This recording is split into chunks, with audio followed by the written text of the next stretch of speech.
On s'en va du côté de l'Ontario où la neige tombe en quantité monstre lorsqu'elle arrive, surtout en raison de la présence des fameux grands lacs, des bourrasques de neige qui peuvent laisser parfois de 30 à même 50 cm.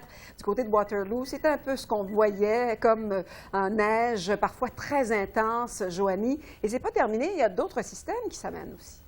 Tout à fait, un système qui d'abord donnait envie de présager un bon 15-20 cm. Là, les scénarios changent quelque peu. D'abord, il s'agit d'un système qui va se former au niveau du Midwest américain vendredi et samedi. Il va ensuite remonter la côte est en passant au-dessus des Grands Lacs. Il va donc se gorger en humidité. Mais là, ce qu'on doit savoir, c'est qu'il fera froid au Québec, particulièrement ce week-end. Donc, l'air froid crée en quelque sorte une espèce de blocage. Donc, plutôt que de venir de plein fouet, de s'installer, de prendre la place partout sur la province, eh bien, le système va toucher le sud, frôler le centre de la province et ensuite se diriger directement vers la Nouvelle-Angleterre, vers les Maritimes. Cela dit, on ne prévoit plus nécessairement le bon 10, 15, voire 20 cm prévu un peu plus tôt cette semaine, mais plutôt un 5 cm. Toutefois, les vents seront quand même présents, des vents du nord du 30 à 50 km/h. Alors, malgré la quantité plutôt faible de flocons, on parle quand même de bourrasques et de poudreries. Alors, ce sera à surveiller. Sinon, pour la journée de demain, quand même, pas si mal, on retrouve le soleil, mais graduellement, il y aura un nouveau système dépressionnaire qui va faire son entrée. Alors déjà, en fin de matinée,